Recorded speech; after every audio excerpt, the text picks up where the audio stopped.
Guys, thanks for checking in. As you can see, we are back in the garage and we are back on the Cougar.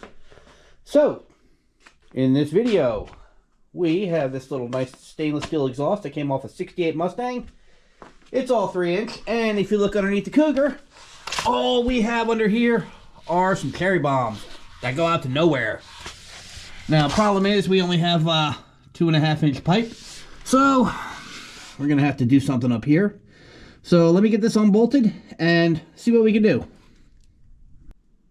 All right, so here is what we are dealing with here. We have an H pipe, and I think we're gonna keep that.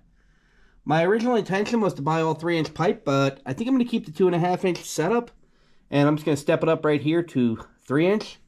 This H pipe, it had to come off anyway because these cherry bombs are stuck on here, so I'm gonna work on getting these off, and then I'm gonna run to the store, get some adapters, some 3-inch pipe, and then we're gonna see what we can do about getting these up under there.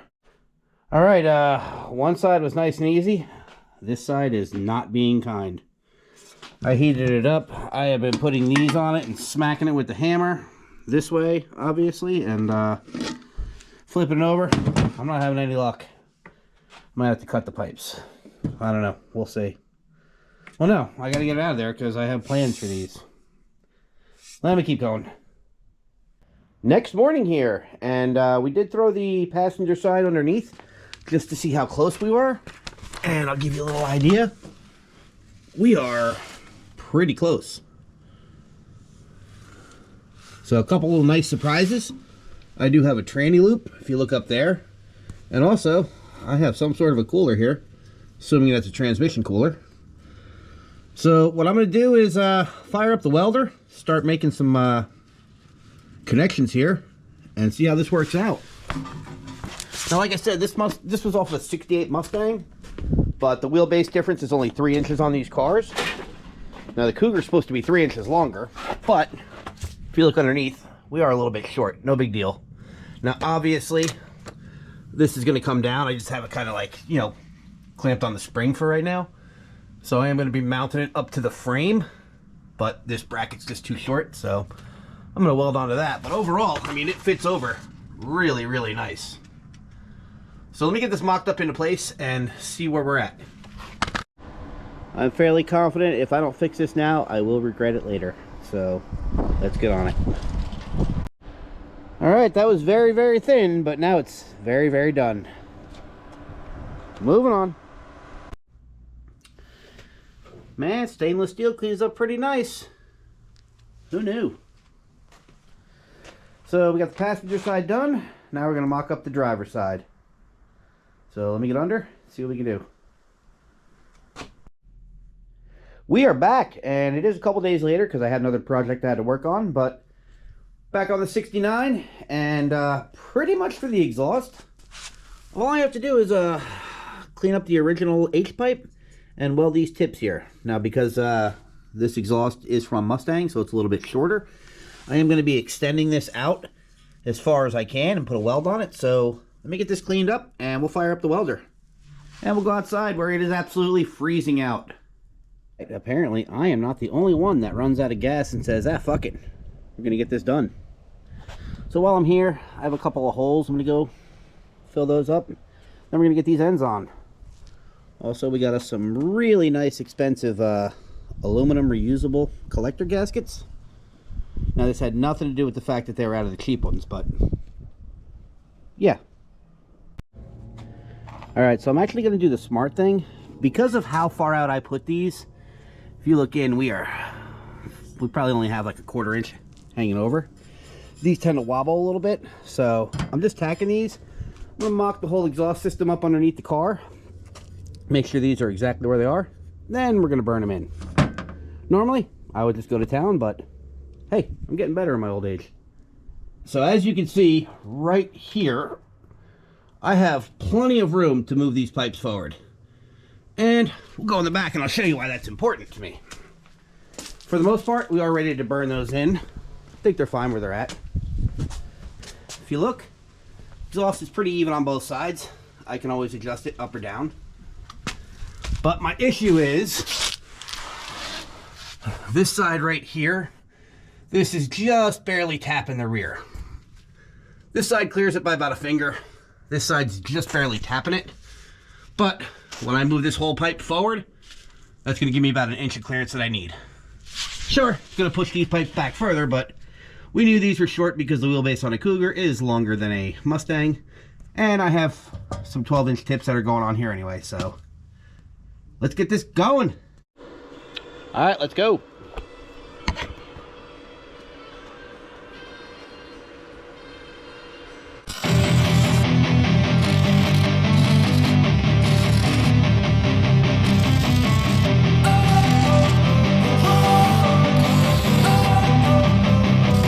Don't wanna sleep in, cause I got something to prove. I gotta take what I hate and finally make a move. I think of you and all the shit you don't do. Well, I'ma make hella sure that I don't be. Alright, let's clean her up, see where we missed. Looks like I came up a hair short at my spot weld. So we're gonna tackle that and get under the car again. Overall, not bad. Alright, you guys stay here all nice and warm. I'm going to go under the car and bolt everything together. Alright, so what did you miss? Well, I'm glad you asked. Now, what should have been a very simple bolt-on installation, I was using underneath each muffler, I had two 4x4s because I wanted them to be symmetrical. So, you could see on this side, when the previous owner cut it off, he cut it off up here, which is great. You know, it went right over. On this side, he cut it off here. So I clamped this all up, I took my 4x4s out, and this just dropped. So, not really sure how well you can see, but I went through and I had to hold this in place, get it all even, and weld it so it wouldn't drop. And then I just threw the clamp there to hide my ugly welds. And it's always fun when you're working near the fuel cell. Now, luckily, my fuel lines are not on this side, but still, it's very sketchy. Especially when, and of course I wasn't recording, the embers were falling down and I was catching leaves and stuff on fire. So we got that in, but as you can see, we're all clear. We're running out. We're pretty even. So, last thing to do is go get the exhaust tips. So the wife went with this black chrome. I guess that's what color she's going to go with her rims.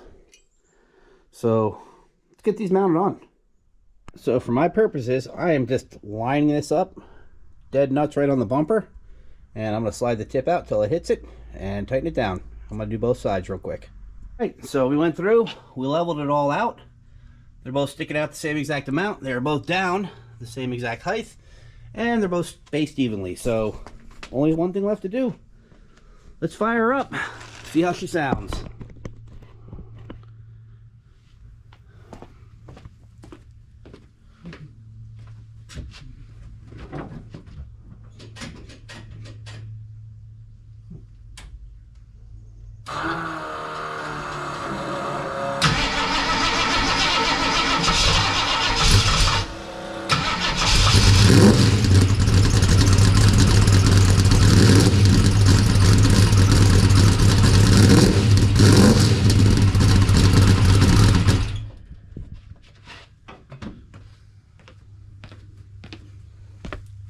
Oh, she's still rowdy, but at least it's not right under you. Guys, I'm not going to lie. I think I was kind of hoping it was going to be quieter than that, but it is what it is. So we have a bunch of new parts that just came in for this. Kind of a early Christmas present for the wife. So we're going to keep on plugging away. And I think that's going to do it for right now, at least for this little short video. I know it wasn't a great video, and this is really something that any real car guy could probably do in an hour, but hey, I'm not a real car guy. So thanks for watching. Don't forget to share and like and all that good stuff that the successful YouTubers tell you to do. And get off the couch and get in the garage.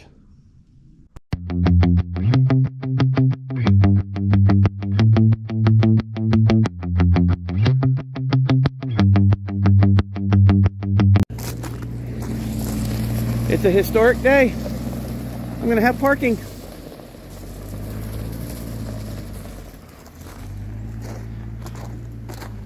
And that's where the carport's going.